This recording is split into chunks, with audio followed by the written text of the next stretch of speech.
Welcome into Dating at Her Age. Today we have a fun guest in studio, a relationship coach, Kristin Sokol. Hi. Thank you for joining us. Yeah, so glad to be here.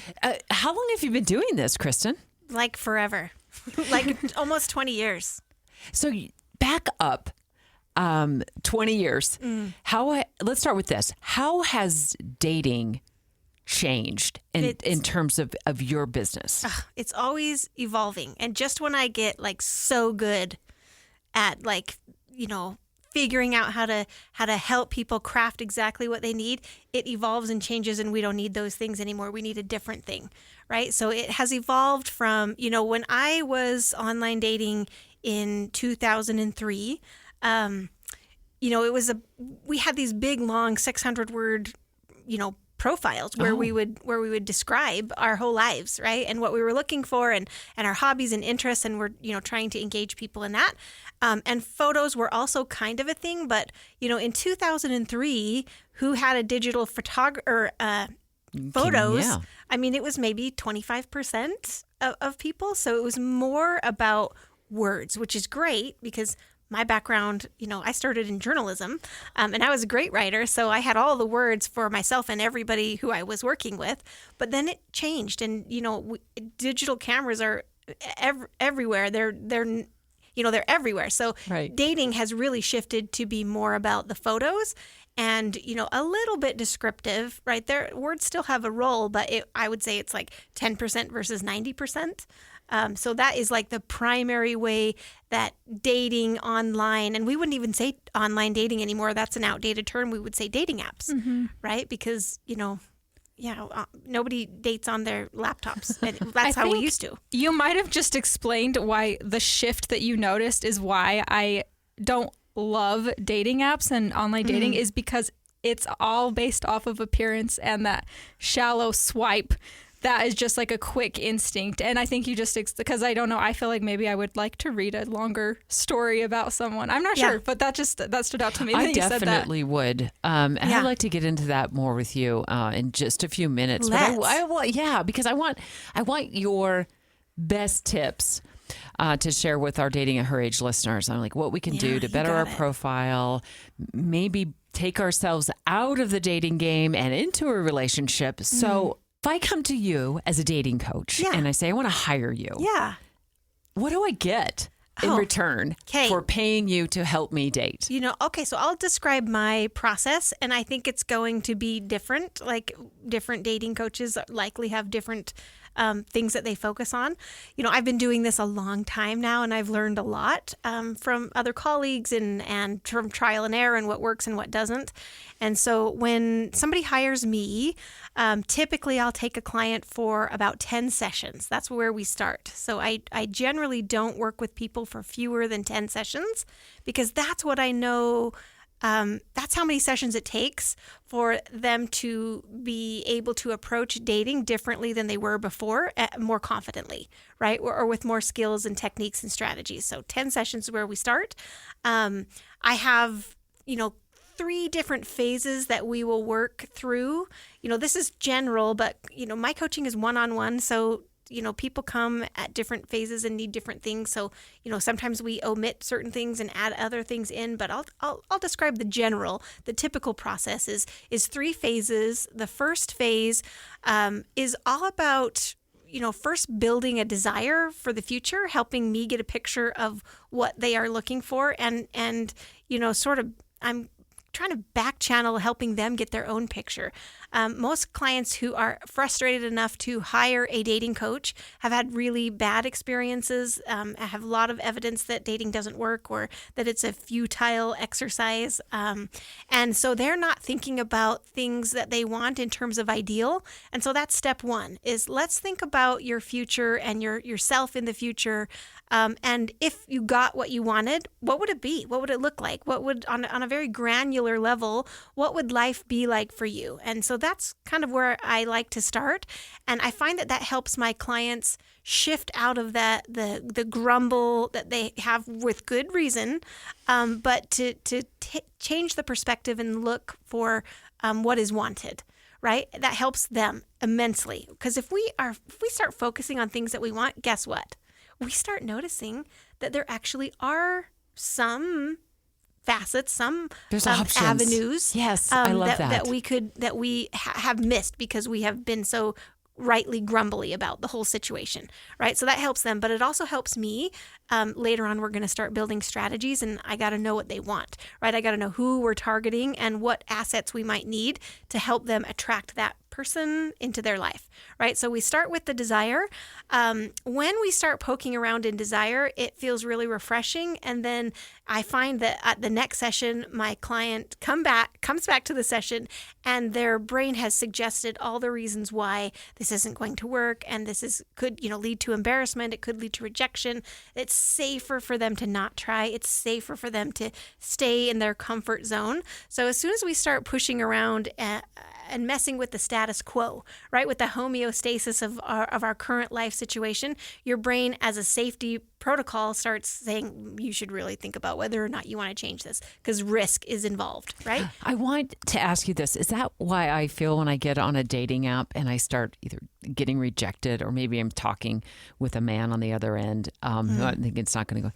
Is that why I'm like, I'm going to delete the app? Yes. Is that the same idea there? Yes, because we have our prefrontal cortex in our brain. We also have the amygdala, right? That's wired to the nervous system. It's the more primitive part of the brain. It's fight, flight, or freeze. Yeah, it's never going to work. Right? I got to get out. So as soon as we get like some sort of trigger, like then our prefrontal cortex kind of goes offline, like we disconnect from the internet, and we only have what is, the primitive part of the brain, and it's functioning at its highest capacity. But, in the real estate of the brain, it's the smallest part. So its ability to have executive functionality is limited, right? So it feels really right and good. But it's because we're only thinking with the smallest part of our brain. I get it now. Right? Yeah. Thank you. Yeah, you're welcome. So there's some brain biology involved for sure. So I'm just like fascinated listening to you talk about that. So I guess, how do you, when you get to that point, because I can relate to that, it's like once you start getting real about taking this action and doing that, it can be very scary, and you kind of shut off. What's the next step there? How do you get past that? So typically our, combined with that, let's build desire for what is wanted, is sort of a refresher. I mean, I'm not a brain scientist or anything, but I try and give my clients a little bit of a refresher course of how to manage and supervise the thoughts in your brain. Because we all come with this inner critic, right? Who is whispering things that are negative and that are scary, and that there's a reason for that. Like, we do need that, but those inner critics do tend to get greedy and out of control and start trying to drive the bus instead of just be a passenger in the back 2/3. And so we have to, I usually have some sort of training with a client where we help them get better at acknowledging that the thoughts are happening and being aware that they're happening, but being aware that they're thoughts, not necessarily, this isn't the gospel truth. This isn't the only perspective that we could listen to. And so we got to get better at making decisions and supervising and assessing that risk instead of just assuming that this is the right thing to do and I can go no further, right? Because there's a risk, and so I have to quit, right? I have to shut this down. Yeah, so that's like the first phase is building desire, and then becoming a better mindset manager. And that's sort of the foundation for everything else that we're going to do. Has to kind of go through that filter of us having those skills to do that, because putting yourself out there is a vulnerable, risky thing to do, but there's a reward. And depending on what your motivation is, it may be worth the risk, right? And I'll be the first to say, marriage isn't for everybody. We don't all have to get married. We don't all want to be married, right? Maybe we're just expanding our social network, and that's the end of our goals, is just to have a better, more fulfilling social network. I'm happy to help clients do whatever their goals are, right? And we do discover that in that first phase. So thinking back to a very important coach that I had in my high school days, I know it's a long time ago. I had a tennis coach, a one-on-one tennis coach who would work with me because I love tennis, and I played on the tennis team and I played in tournaments. And he improved my skills. He improved my serve, tweaking things here and there. So what I'm wondering, in your world, if I came to you and I said, I am really horrible at first date conversations. Or the flip side of that is the minute I don't get asked actually, I should say the first 45 minutes when I'm not asked any questions by the man I'm with about my life, I shut down. Are these kind of the skills that you would teach to like perfect, like my tennis coach did my serve, perfect my skills on a first and a second and third date? Yes, absolutely. I love it. So once we've been through that first phase, the second phase tends to be a little bit more knowledge gap filling. I call this the relationship dynamic phase. So I want my clients to have a good overview of what's going to happen from date one until we're getting married tomorrow, right? There's a whole process and there are phases that we will go through, and there are specific tasks that are associated in each one of those phases. So when people understand that, they're typically a little more patient in that beginning phase, what you're talking about. I love that. So that's sort of the middle phase. And what you're asking is about the last phase that I typically do with clients is very tactical, right? It's very building strategies, and it's first acknowledging that, gosh, if somebody's on a date with Debbie Dujanovic, it might trigger them. Like they might be like, I don't want to blow this. And so they don't have access to their executive function. They're nervous too. And if they're like gregarious. Yeah, like I am. Right. Yeah. And so we want to be a little bit more patient, and we want to try and build connections that will build some familiarity. And then we both start feeling at ease. And then those questions do come out. Right. So there's an assumption from going on too many dates, right? Too many first dates. Mm-hmm. And this is a tactical problem I like to fix with my clients is we want to treat first dates a little bit more sacredly than maybe you are, because if you have first date exhaustion, then you are going into every first date thinking this is going to go nowhere. How long before this ends? But you're worn down is the right, deal. Because you're worn down. That. So we've got to, what's the word I'm looking for? Vet our dating prospects a little bit better in order for them to be worthy of some in-person time, right? And there's some things that I help clients with to help them improve their vetting process, so that when they are on a first date, first of all, it's not happening as frequently, so they're less exhausted and they're much more curious.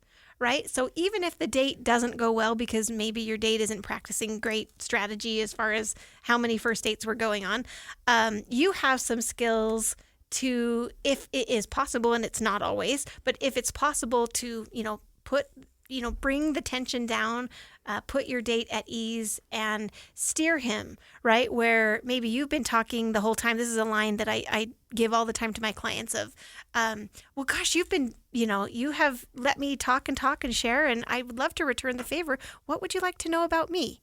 Right? Where you're just giving him like a life preserver, saying, I have talked enough. It's your turn to be curious about me. I'll wait. Right? But we're going to do that in a sweet and in an adorable, fun way, whatever is your personality. So repeat that line again. Yeah. Like, oh, you've done such a good job letting me talk about myself. I would love to return the favor. What do you want to know about me? That's I'm a great writing line. that down. Because I don't know if I've talked. I need a pen. I love that, Caitlyn. What would you like to know about me? But it's so I'm not sure if I phrased that right. Yeah. But, no, but it's very kind-hearted, and it takes away the gotcha feeling of like he didn't or she didn't ask me any questions, and that's it. I'm not gonna. Yes. I love that. Because I went on a date, like it was a couple years ago, but just where I felt like I was the only one asking questions. Yeah. And I give people the benefit of the doubt. It might have just been nervousness, social awkwardness, just kind of not knowing how to take the conversation. Because I do just feel like most people, that's how it is. But I wish I would have asked that question. Yeah. What do you want to know about me? I don't know. Yeah, because you've it was been just so generous to let me ask all these questions. I would, feel free to take your turn. Yeah. What would you like to know about me? Great to know. I've also been told that I'm intimidating. And so I feel like when you use that example of you're going on a date with Debbie Dujanovic and you may be nervous about that, I feel like people have told me I'm intimidating. And so just maybe being, I don't know. How do you be less friendly, intimidating? I guess, in person. Yeah, and I'll speak to that. I'll give you a great, piece of wisdom from Brene Brown. Of course, we all love Brene Brown, right? So one of my favorite Brene-isms is she says, we compete in our strengths, but we connect through our vulnerabilities. So if you are, a woman in media, and that can be an intimidating job depending on who your dating partner is, we probably don't want to be talking too much about your career or your path in that way. You want to talk about some of the more vulnerable things, like, oh my gosh, I got a flat tire on the way here, and now my hands are covered in filth, right? And I didn't know what to do. I had to call somebody. We want to bring it Soften down. it. Yeah, and not that we need to dumb ourselves down as women. That's not what I'm saying. But we want to connect on more of a vulnerable level. Otherwise, like if you when we're getting a job, we're like flexing our muscles, right? But if you flex your muscles on a date, like your date doesn't want to hug you. And that's really what we're doing, is we're trying to get to a close and personal space. I'm hearing, and you say vulnerable, I'm also feeling like being more relatable, like walking in, sitting down for a first date and talking about going live on the 10 o'clock news, or, being at a governor's press conference, or whatever the case may be, right, is not relatable. He doesn't have a film, unless Absolutely he's not. in media too, Well, right? yeah. Then he doesn't really have a lot to pull from. That's rare. And that's, most of the men I've gone out with on first or second dates are not in media. Right. As I'm not involved in their profession, but maybe I have a more exposure because I've been a reporter for so long to maybe their professions. Yeah, in you a have way. a big worldview. So recognizing that I should come in with stories that maybe have nothing to do with. Are going to be the first relatable. interview I ever did in my entire media career was with Jose Canseco. You ever heard that name? Yeah, ever heard of him? Yeah. That's maybe the sixth date down the road. Right. Yeah. And let him know I'm a big think about baseball yourself. fan. You're flexing your muscles, Yeah. and he's like, she might Spot be stronger on. than me. Yeah. She might think I'm a wimp. Yeah. Well, and I think that there's also, is there a line of how vulnerable you want to be on maybe a first date? Like, you don't want to trauma dump, or maybe you do. I'm the type of person who might do that on accident and be like, oh, sorry. So, no, I think, sort of the methodology I talk about with clients is we want to be reciprocal with the vulnerability. That's going to prohibit you from being the only one who's oversharing. Also, we have to be smart about what we're sharing. It's better if we can do it in a paced manner. A lot of times, I'll have clients who will go on a first date and the connection will be deep and riveting, and they will get really personal with some of the things that they've shared, and then they'll never hear from them again. And what happens is it's like a vulnerability hangover, where he or she, whoever it is feeling overexposed and like, I can't believe I said that much and I don't want to deal with that. And so I'm going to ghost this person because I'm overexposed and I don't know what to do and I don't know where to go from here. Right. So as a strategy, we want to hold back, even if the invitation is there. We want to hold back some and, have a matching level of vulnerability. And we want to be able to sustain that over 2, 3, 4, 5, 6, 7, 8, 9 weeks, right? That's how a relationship that is steady and progressing will move forward. Otherwise, you might have a flash in the pan, right? Where we connect on a really deep level and we are together for 3 dates or 3 weeks, and then it really fizzles after that. And it's oftentimes just an overexposure level. One or both partners doesn't know where to go from there. And so it ends. So I'm hearing you say, let me know if I'm right, reveal the details about your life in very snackable bites. Yeah. Don't serve up an entire platter full of a life of, of everything that's gone on in your life. Well, think about it like this. I'm a food person, and one of my favorite things is queso. Can you guys relate? I love it. Do you love queso? And yes, I love it. when you go to the restaurant, you order a serving and it's just enough to satisfy your palate, and you usually wish you had more. But if they came and put a 5-gallon bucket of queso in front of you, it would be way less to get appealing. a bellyache. Yeah, I mean, it would make you sick if you ate as much of that queso as was available.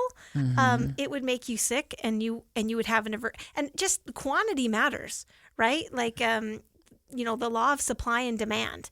Especially in the beginning, not that we want to play games, but we have to have a limited supply.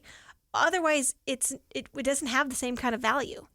And you want to save a little bit of mystery too. If you're talking first date only, I would say leave some for the next interaction. Leave them kind of wanting a little bit more, but not too, and not too much. But well, and what you're talking about is leaving some mystery. One of the things that makes us alluring or attractive is when we have had a couple of dates with somebody and we think we really got to know them, and then they show us that they have this whole other side that we just didn't even know was there. That makes somebody very captivating. That's a warming and charming side. Yeah, right? yeah. Hopefully not the ones we're talking about. I have a client who worked in finance.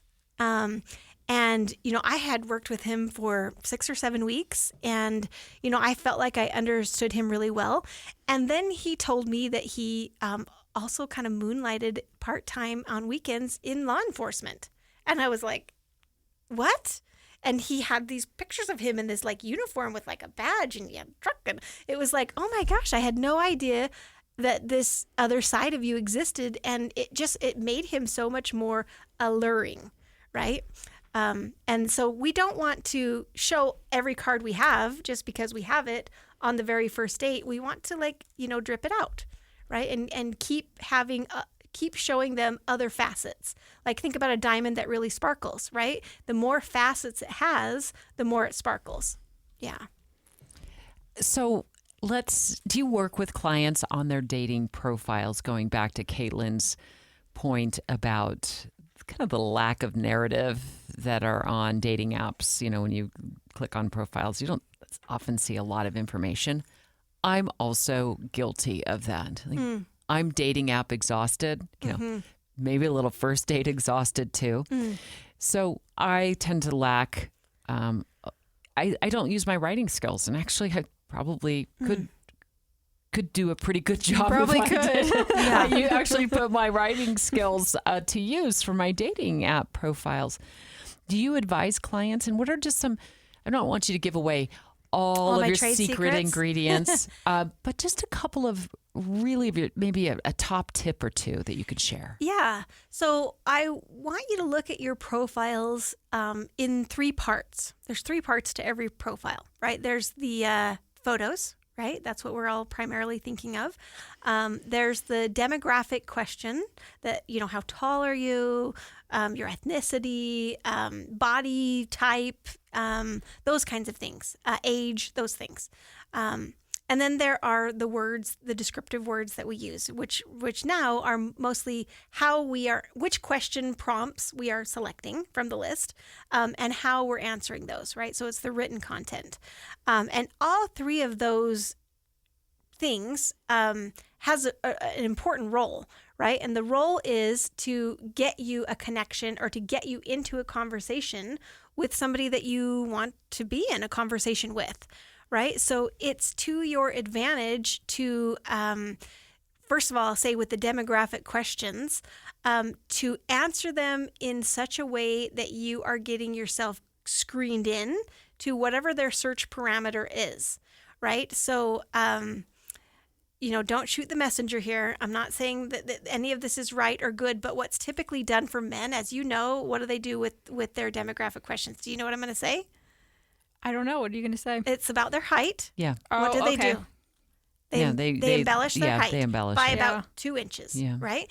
And women tend to embellish their height in the opposite. We want to be shorter. Yeah, we want to be shorter. Yeah, I'm 5'8.5". I've always been okay with that, but I never wanted to lie about that. But I can see how men do it. I've walked into dates and they're like, "You're tall." Right. I put it on my profile. I think it's 5'8" is what I put on, but yeah, I actually we'll get back to that. But I had a friend who just told me she went on a date from a date from someone with a dating app who said was 5'8", and he was shorter than her, and she's about 5'6", 5'7".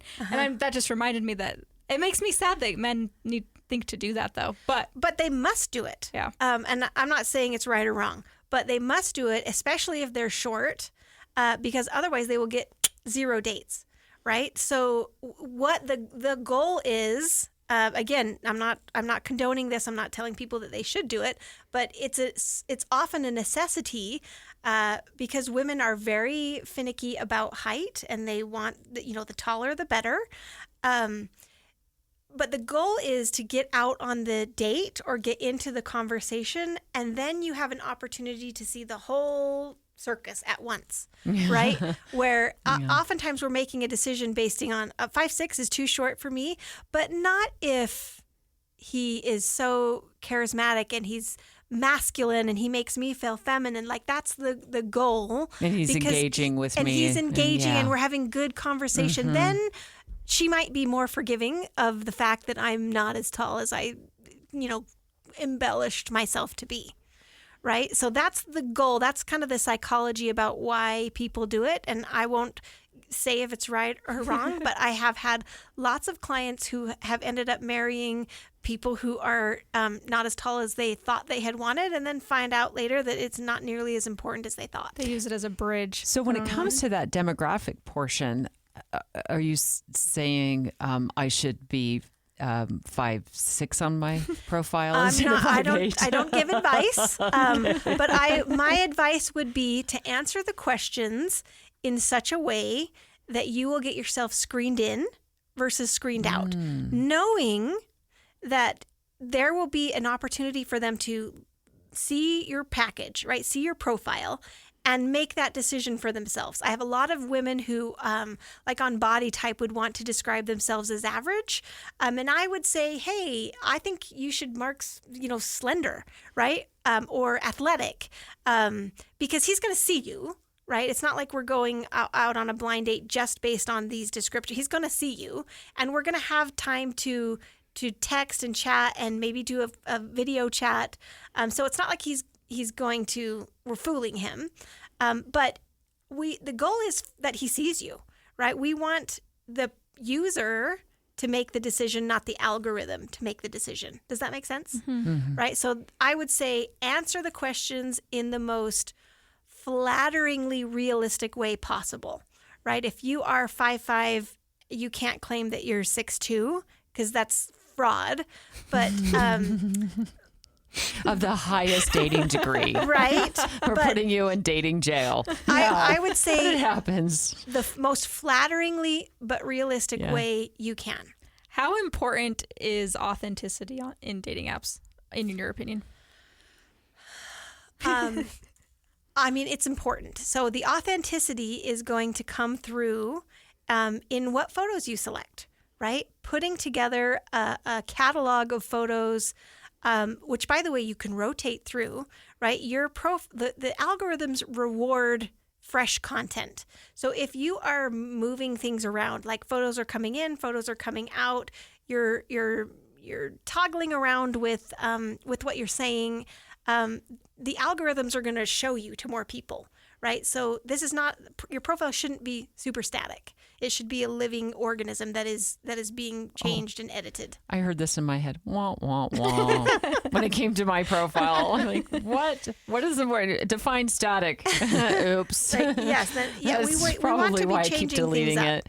Now, as far as authenticity, we want to paint a picture, like this is your opportunity to wave a flag out in the universe of who you are, and your tribe should be able to locate you because you're waving that flag, right? And you're not, like, if you're appealing to everyone, then you're probably actually appealing to no one, right? We want to pick our niche, and we want to speak to them, and we want to create a package that will appeal to them, right? So if you are just really into LARPing and Lord of the Rings, then we want to have a photo, at least one photo that represents that part of you, right? So that's you have to, like, the real estate, I'm sorry, I'm bumbling here, but the real estate you're doing of great. the This is photos good. and the words that you say, that you choose, really matter in who's going to come apply, right? So I love to hike, and I do a lot of hiking. Sometimes I play that up on my profiles, and other times I don't. But ultimately, it's important that I date somebody who's outdoorsy. And look, do I want to go hike? Like, I don't know. Can you hike the Alps? Do I want to hike the Alps? Probably not. But I would like to be able to go, live in Utah, beautiful scenery. Yeah. I've been hiking in other states. So should I, for example, play that up more? I definitely would, if that's a big part of who you are. And that's also if that's the type of person that you want to be dating, that you want to maybe go on a hike with a partner. I would probably recommend you having a hiking photo, right? So you're going to have somewhere in the neighborhood of 4 to 6 photos, maybe 1 or 2 photos of you hiking. Again, this is... we're looking to score a date here. So this is not your opportunity to show a picture of the last leg of your rim-to-rim Grand Canyon hike, and you've been through 110-degree temperature and you're sweating and your face is red. Like, don't show that trophy, because that's not sexy, right? I want you to do your hair and makeup and get a new hiking outfit that makes you feel so cute, and go out with a girlfriend and take a hiking picture at sunset, right? With perfect, good, glowy light. That's your hiking photo, right? And then I was want running you to, from a bear once in the Tetons. Probably not that. Not that one, but that is definitely a story I would tell. Maybe on the 7th date. No, and not even. I would use that. I would absolutely use that on a dating question, right? Where it say, ask me about the time I ran from a bear. Okay. I like shouldn't it. have run, by the way. That's a no-no, FYI. I don't advise that. Wow, this is such great information. Yeah. So if you say, ask me about the time I ran from a bear, then interested, like-minded people are going to be like, oh, I've been to the Tetons and I saw a bear. Tell me about your experience. Okay. Right? He's going to have something to say. You've invited him to ask you about something, right? And you're much more likely to end up chatting with people who you actually want to be talking to than if you are very vague, right? So helpful. Yeah. And actually makes me feel excited to go rebuild my profile. I might go so do glad. that after this, to just investigate where things are at on mine, because it's very static. Is there, I don't know if this is the right way I'm phrasing this, what's one thing that you see people do, quote unquote, wrong on dating apps? Or is there anything that you see that's maybe you would guide them differently, that's specific, that you can think of? Thank you for giving me this platform. This is very important for me to share. Can we please stop talking about our deal breakers on our dating apps and on our first dates? What? This is not. If you say so, I will. This is not a place for us. Like a record scratch, like it just brings everything to a grounding halt. Nobody cares about what you don't want. Why would they? Why do you care about what you don't want? Why would that be the first thing that you're trying to engage and connect with another person on? Right? And I know the thought of like, oh, I don't want to waste my time with the wrong person. But what you're doing is you are Xing out a lot of opportunities that could get off the ground. I'll say it this way, like, there are issues that are problems for people. Like, for example, my husband and I, when we first started interacting online, he lived in California, I lived in Ogden. And you better believe, like, I didn't want to date long distance. I said to my girlfriend, who created my profile for me against my will, that I wouldn't. That was like the number one thing I wouldn't do, is talk to anybody out of state, right? But if I had let that deal breaker be my North Star, the last 20 years of my life, my children, our wonderful, lifestyle that just brings so much joy, would have been for naught. It never could have happened. You would have shut it down before it even got off the ground. Well, yeah, and we've kind of talked about that, like, in our first episode, like the people who put politics, like no Trumpers, no whatever, how we've talked about Biden that. No Biden supporters, no Trumpers. We've talked about that. We don't like other that episodes. because it seems very negative and shut off. So I could see how you're saying that. But what about something that we are going to be talking about is, I don't know if you want me to bring this up, but like not wanting to date someone with young kids. I don't know if you want me to go into that, but you can. Okay.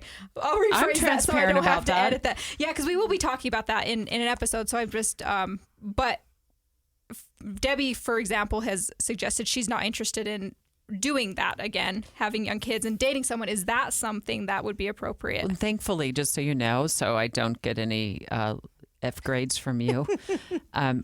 I don't think that I put that in my profile. Yeah.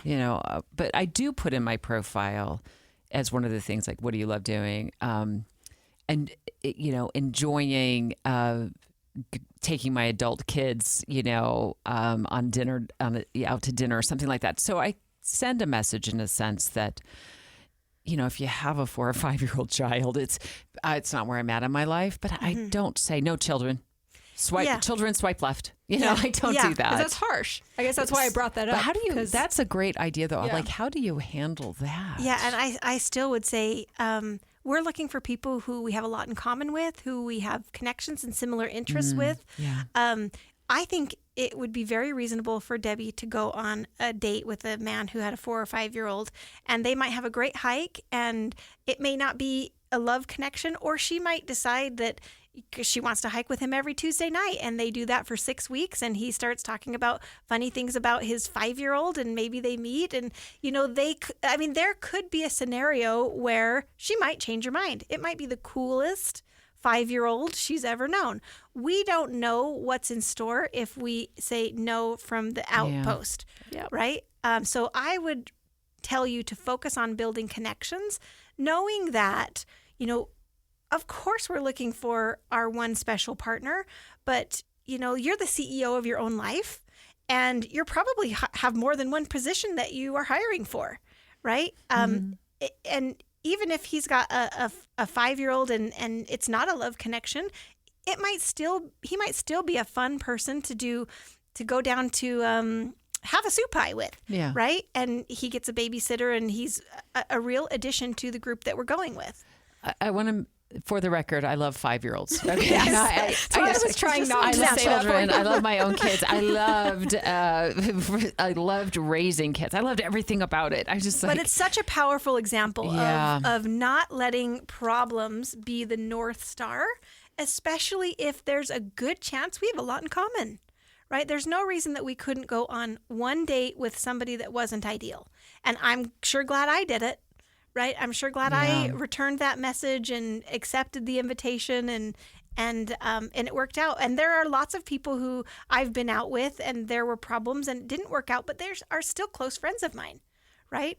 So we are not merely hiring. If we are looking at our social life as only the means to an end, it's not going to be very satisfactory. Right. But if we are able to enjoy social experiences with all kinds of people in all kinds of, propositions, you're going to have a better time, just more organically. But I still think that the success will follow. I think you just said something, because I've realized this in my own life that I mean, you think dating, you think relationship, romantic love, marriage, but it can kind of be scary when you think about that end goal.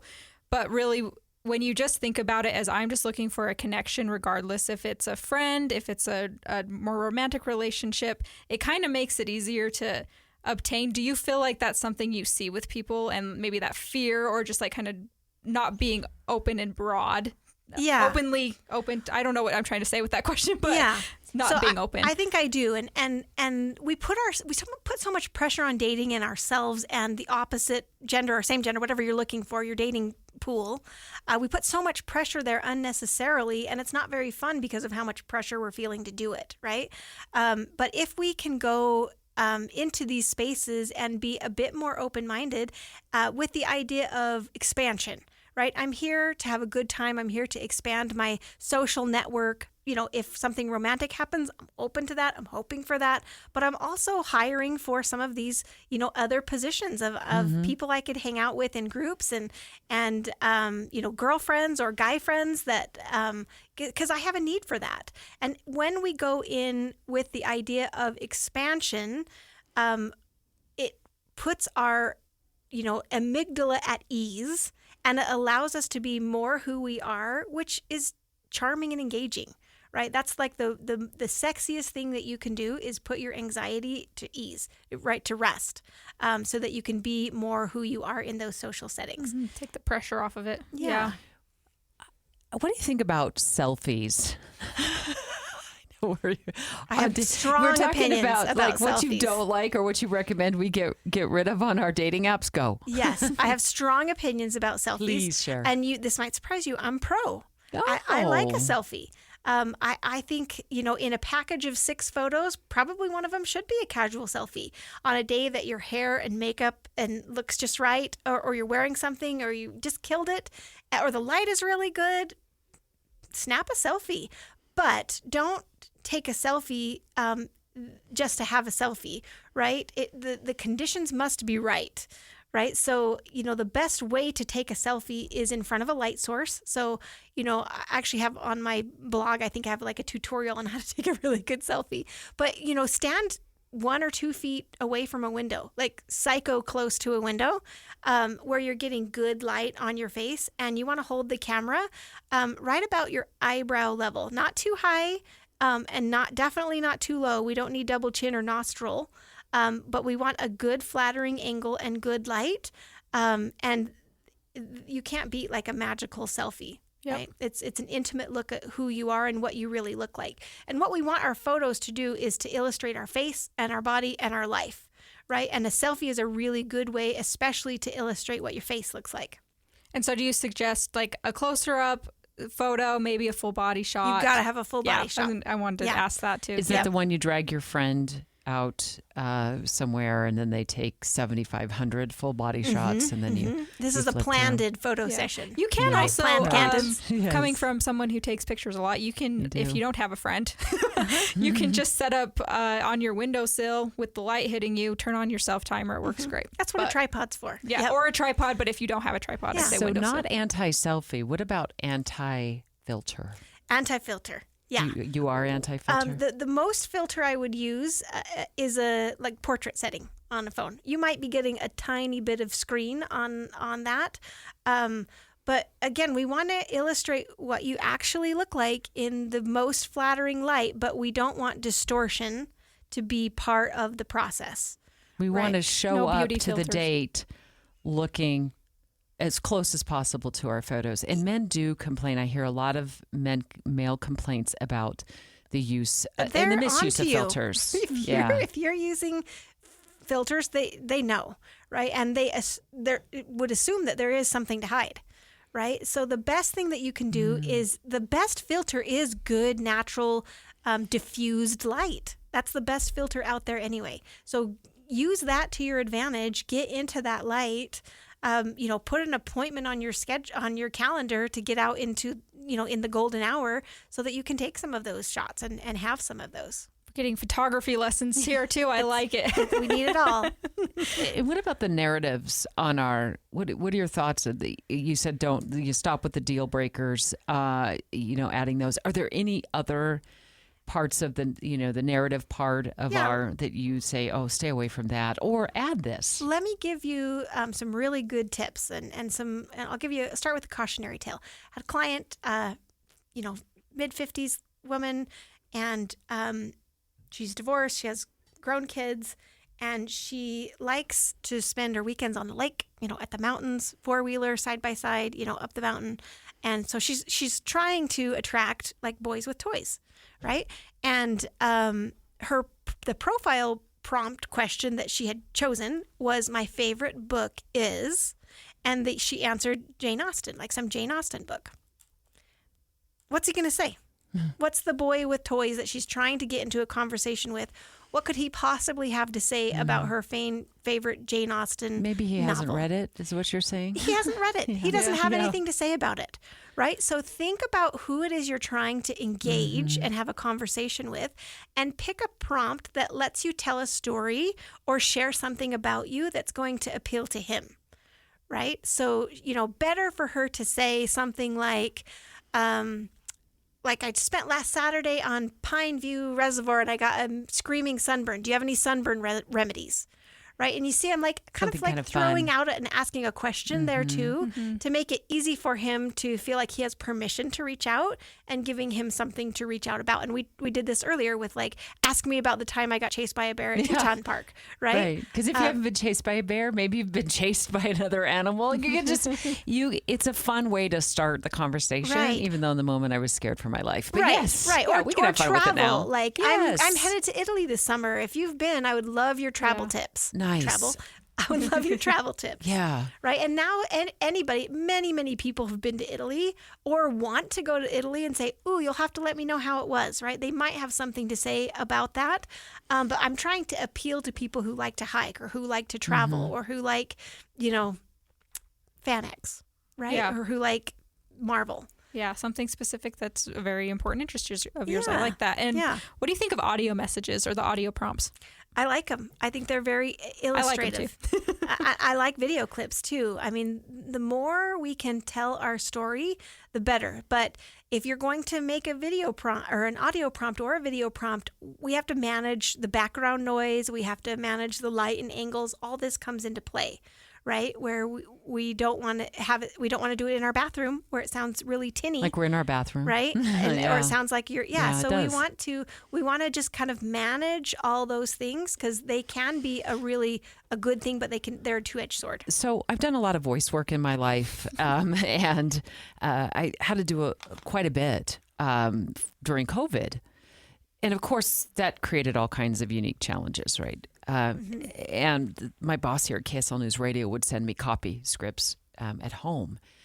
Well, a lot of my home was tiled, and there was really nowhere to go. So great places to record audio prompts for me is if you have a closet that is carpeted and full of clothes. Yeah. And shut the door. Make sure the dog's not barking. Right. Which is tricky because I had a dog who liked to bark.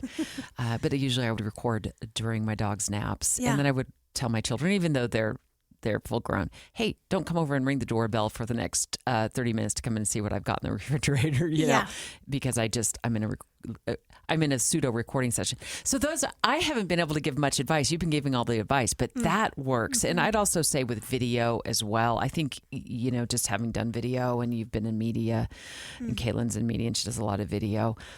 I always felt like, even though I've been on camera for most of my career, it's like I always feel like those moments really have to help tell a story, because when I'm looking at some of the videos that men put on their profiles, I'm like, none of this is making sense to me, So whatever that is, like maybe it's me hiking if I'm really playing that up in my profile by way of example. Yes. Right. So it has to appeal to the person who you want to be talking to from the app.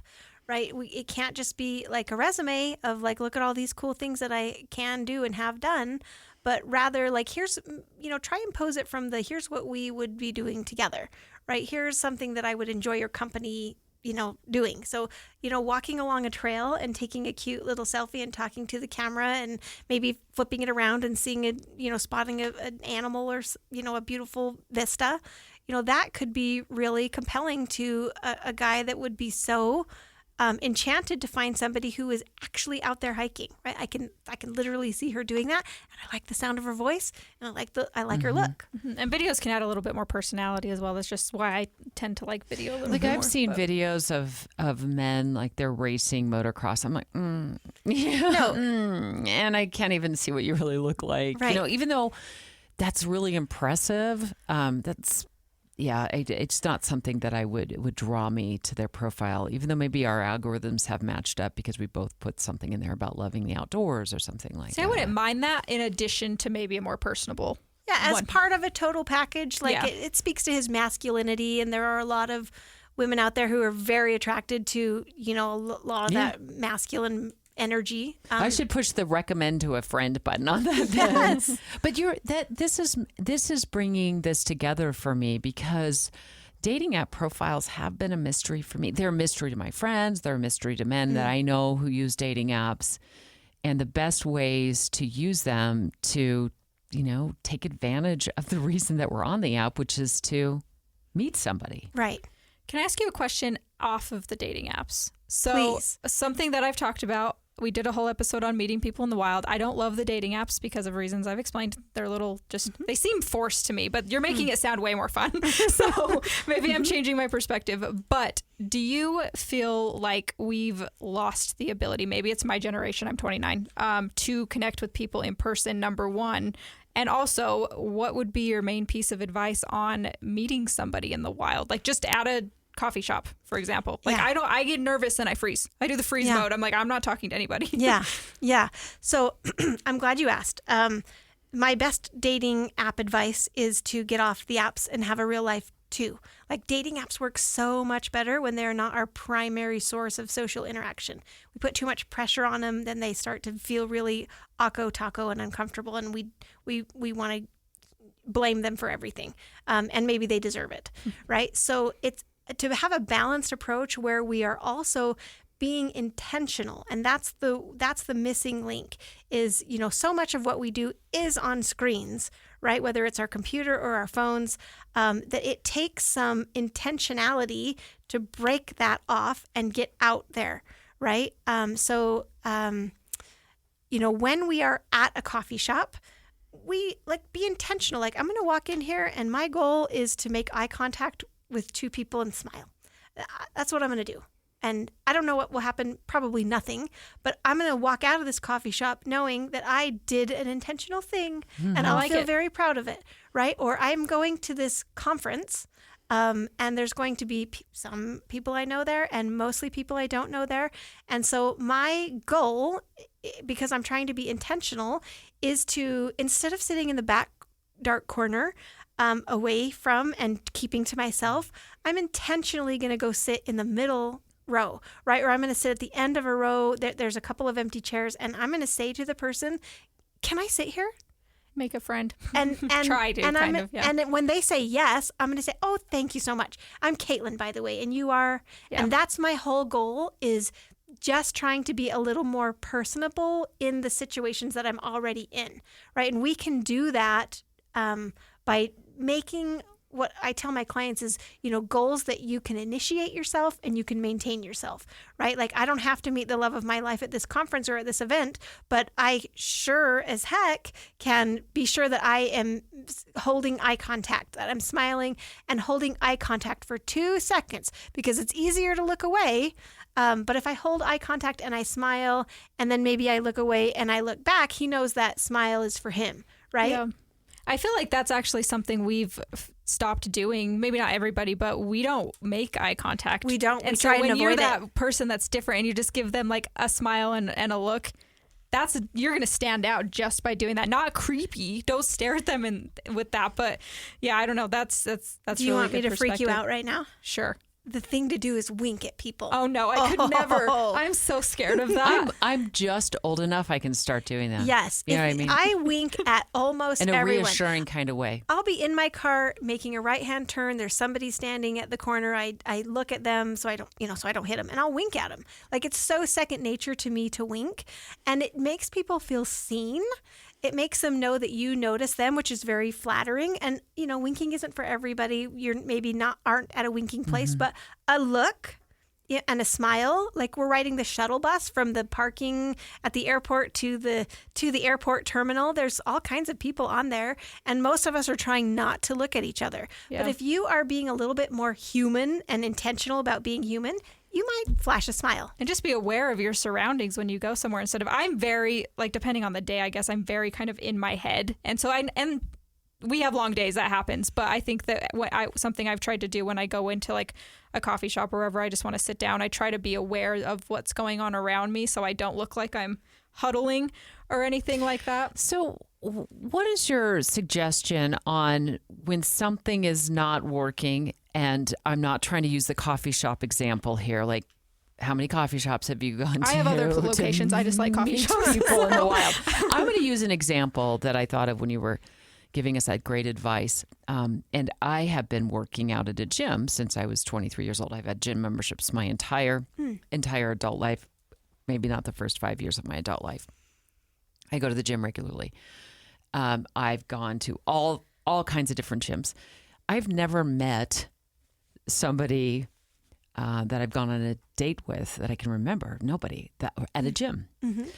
And for some reason, I thought when I joined Zumba classes a year and a half ago, this would be the solution. I was going to meet the man of my dreams. He's not showing up. And I will continue to work out. It's a big part of my life. But now I'm looking at other options. Like, well, that's not working for me, right? I mean, I've been divorced 8 years. I've gone to the gym hundreds and hundreds of times. That's not maybe really working for me. Now, it might one day, but wow, that'd be the first time in 35 years, you know? Yeah. So changing it up, adding something. If it like, I just drove by an area where I live, and I was like, oh, they're building a brand new like pickleball indoor thing. And yes, pickleball. So right, and I've actually seen social media videos where people are like, you got to go to pickleball, or go stand in Home Depot and meet me. But I have intentionally started to kind of get outside that thought process of, oh, the love of my life is going to be at the gym. And look for him in other places. Well, first of all, I'll say I don't think he's going to be at Zumba, but I think you're probably going to meet a lot of gal pals. That's been awesome. And guess what? Gal pals have brothers and brothers-in-law, and that's great. Coworkers that they might. So I again with this expansion, right? Think I'm of doing outside these the things box, yes. and I'm trying to be human and connective in terms of expansion of I need to know more people than I currently know, right? I need to be interacting and have casual and close and everything in between friendships. And I can make those kinds of friendships. I have friends that I've made at the gym, no boys, right? And when I was single, I thought I could meet somebody at the gym, but I was there and I had so much pressure on trying to meet the love of my life at a gym that I was so freaked out I couldn't do it, right? Yeah. So think in terms of expansion. Okay. And then also think in terms of like, how am I going to meet somebody who is outside like my normal paths? Right. I'm going to the gym. Like if I was going to meet him there, I think I would have met him by now. Right. So what are some things that I could do that I might enjoy, or at least be curious about and experiment with to find out if this could be a thing for me? So maybe I'm going to take a golf lesson, right? Maybe I don't know how to play pickleball. I don't really know the rules, but there's all these indoor clubs opening and they have lessons and leagues, and maybe I'm going to join one of them, and it's going to last for 8 to 12 weeks. And I don't know if I'll meet the love of my life there, but at least I will have something on my calendar, and at least I will be I have an expansion mindset, right? I have another client, one more thing. Go ahead. I have another client who signed up for a woodworking class. And it's like a subscription thing where they have all the tools and the supplies, and you can go in there and do your projects. And you never know who you might meet. This is just an example, I think, of romanticizing your life. Again, we've kind of talked about this with making yourself a schedule and the classes that you are actually interested in, and putting yourself where you might find someone who's also interested in these new hobbies and whatnot. So I think that it just was making me excited. I was like, oh, these classes, they sound fun. And I think a class, maybe it's not Zumba, I don't know, but is easier to connect with someone rather than just the gym and wandering around the machines. At least in my experience, when I go to the gym, I am headphones on, world off, which I don't know. A lot of people are now. I don't know if anyone's trying to connect at the gym, but that's where I go to disconnect a little bit. So that's just, I think most people are like that, but maybe there's others that are out there. Well, and there's a lot of, speaking of, most people at the gym are in headphoned up. But that's what, like a little one finger wave.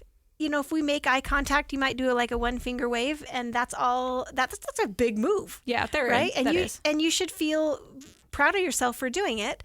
But that is a way that you can, reach out, even within the limited circumstances that you have. It's better than doing nothing or looking away or just being frustrated. Yeah, and there's likely people at the gym, if we're just specifically talking about that you'll see frequently if you go at the same time. You'll just kind of familiarize yourself with some people that go. What about joining a Facebook group or something that, you, Kristin, that you feel confident is a safe group, it's a fun group, it's up your alley of things you like to do? Love it. Yeah. So here's what I would say. A lot of them. In our professional lives, we have, gotten the degree, or we've taken the certification class, or somehow we've gotten these credentials, and that's allowed us to get promoted and to open new doors and to open new opportunities for us. So we are already taking the classes and putting effort and intention of like, oh, I got to do this 6-week class, or I got to get the CEU credit. So I have to show up to this place and I have to put effort in, right? And that's how we maintain and help our career to flourish. We're talking about the same kinds of things just for our personal life. So sometimes we feel like, oh, it just should happen organically. But your career has not happened organically. It happened with effort and intent and forethought and planning and execution. And the same thing is true in your social life. If you want it to flourish or go in a different direction than it's in, then sign up for the class, put the intention, execute it.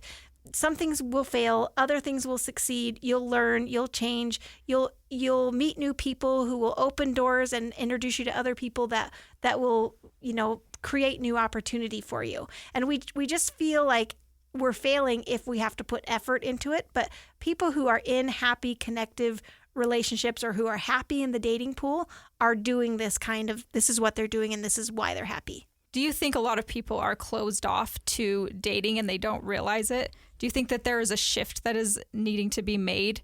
Because I think that we've realized in this journey, at least I have, that I think that I kind of had a closed off mindset because I had a vision in my head of how it was going to go. We've kind of already talked about this, I guess. But do you think there's some sort of perspective shift? I would say that there are times and seasons of our lives, right? I'm very connected with other dating coaches and matchmakers, and a lot of them are really adamant about scaling my business, right? And they're always putting pressure on me to scale and do things differently and push and challenge and push and challenge.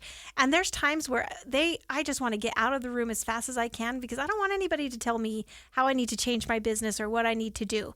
And I feel like, oftentimes we're in a season of our life where dating just isn't a priority, and for reasons, whatever they are, and that's okay, right? And I just, it's okay for us to be in the time and season that we're in. But if we find ourselves feeling like, this doesn't feel right for me, this doesn't feel good for me, I don't know what to do next, that's a time where it's good to be curious and to look at resources and look at people who are successful at doing whatever you wish you were doing and figuring out what they're doing, right? So, not everybody has to shift, and not everybody has to want to do a better job. But I bet you in 2 years, maybe things will be different and they'll be ready to go for it. I have most of my clients come to me from other clients, right? And they've been telling their friends about me for a long time, right? And their friends have been like, ick, I would never hire a dating coach. No, thank you. Not in a million years. And then 18 months later, I hear from them, and it's their time, right? They have reached a point of, reached a pain threshold, or a point of diminishing returns on their current, trajectory, and they're ready to make that shift. So I never want to push people, because I want to honor and respect whatever time or season that you're in. But if you are miserable and you wish things were different, there are things that you can do, all along the scope. And it isn't hiring. We don't all have to go in 100% and hire a dating coach, right? But there's so many good dating podcasts out there. I listen to many of them, including this one. There's so many great dating books and resources. And if we just do a little bit of research, a little bit of sleuthing, or even just like talking to your people in your network and, giving them permission to fix you up, right? A lot of times people don't want to assume that you must be miserable because you're single, so they won't say anything, but maybe they do know somebody for you. So if you give them permission to ask, I don't know if I answered your question. No, you did. One thing I've learned in my 57-year journey is don't say never, ever would I ever. Because I've said that in the past, and suddenly I find myself I would never, ever, ever go get therapy to work through issues. And guess what? Yeah. I have gone to therapy many, many, many times, and I found it super helpful. Yeah. I want to get to what a matchmaker does, because we talked about the dating coach aspect of it. When I hear the word matchmaker, does that mean you're going to match me with somebody? Or does it mean you're going to help me match with somebody on a dating app? Walk me through that. So typically when you're talking about working with or hiring a matchmaker, you're hiring them to do the recruiting for you, right? So they're going to go find my man? Yeah. Oh, yeah. Scary. it's amazing. No, I think it's great. It is great. It's expensive. Okay. Can you give us a range? Like what would make sense? So work with a reputable matchmaker. You can work with, there's several national companies that do this, like Talkify, 3-Day Rule. I don't know if you've heard of those, but they're basically going to charge you about $1,000 a match. Oh my goodness. Right? So that's like the most bargain and matchmaking service that you're going to work with. Some of my colleagues and friends charge that are in the industry will charge somewhere in the neighborhood of $10,000 a month, all the way to $250,000 for 3 to 6 months worth of service. So this is a high end thing. It's bespoke. You get a lot for that? Or hopefully you get a match. If you're working with a reputable matchmaker, you're going to get a lot for that. But there's no guarantees either, right? Oh, okay. So the reason I focus on coaching is I find that people are a much better expert in their own life than I could ever be. Even, my clients are friends, we're close. And I feel like I know them really well. And, I do fix-ups, right? I don't really sell matchmaking services very often, sometimes, not often. But if I find two people who I think would go well together, I'll fix them up. And it pains me when they don't like each other, right? It makes me angry. Like, I just think you guys are perfect. Like, why are you being so short-sighted, right? But when it comes down to is, even though we're close, I feel like I know what would work for them. They are actually a much better expert in their own life than I could ever be. So the better, faster, most efficient approach from beginning to end of get me into the relationship I want to be in is to up-level your skills in dating, right? Sharpen your skills and strategies and get some new ideas and some fresh insights. And you are a much better matchmaker for yourself than any matchmaker you could hire could ever be. Now, that being said, I have a lot of very successful matchmakers who match a lot of clients successfully, but it comes at great expense. And can you give us a range then? If I said I want to hire a dating coach, because we have listeners, awesome listeners from California to Canada, and we're so grateful. But the ranges might be different all over the world. Really, just generally. It really depends on where you are and how saturated the market that you're in is. So I would think, anywhere from $75 a session, I think would be if you're working with somebody for less than that. I don't know how much experience there might can have. Be red flags on the low end. On the low end. Could be too good to be true. Yeah, and up to $500 an hour. Okay. Yeah, per session. Yeah, per session. Yeah. So it is a bit cost prohibitive, but it's an investment. You've given us a ton of advice right now, so it is an investment. I can see that. I'm thinking right now about how much I've spent. I don't do it anymore lately with intention. I think I did one as an experiment where I paid for a dating app, and I'm trying to think. It's not inexpensive. It's not that expensive. We per value month. What we sacrifice for, right? And so working with, part of my strategy with clients is my formula for success is to improve their belief, to give them better strategies, to support with accountability, and then wait until they have a lucky break, right? And these lucky breaks are happening more frequently when we are plugged in, right? When we are accountable and then the investment of paying for these services really makes people pay more attention, and they see that there are lucky breaks and windows and doors opening all the time that they just didn't notice before, but they are there. And you work with both men and women? I do. Is there anything specific that stands out that's different about the two? They're more alike than they are different. Really. And I surprise myself even hearing me say that, but I follow pretty much the same like topics and curriculum, and very similar troubleshooting. I do probably about maybe 40% of what I do in coaching is things that I know that I want you to know that you might not know. So curriculum, and 60% of it is just troubleshooting the situations that we're in. And there is rarely a situation I haven't troubleshooted with a client many times before. And I'm surprised at how similar the issues that both men and women face are, right? Getting women to ask questions. And women would say, what? It's men that are the ones that don't ask questions, but they are complaining about the same things. Just a people issue. Mm-hmm. Yeah, and responsiveness, speed in which we respond. Very similar. Well, I just want you to leave us with a final thought on this, and this is what I hear a lot of with complaints on both sides, men and women, when you talk about responsiveness. Response to a man's or a woman's text, if you're starting to see them, is timing and being responsive important? Yes. Not hours and hours. Treating and hours it later. like it's a priority, right? Okay. We don't want to like always be like, as soon as they message, we message back.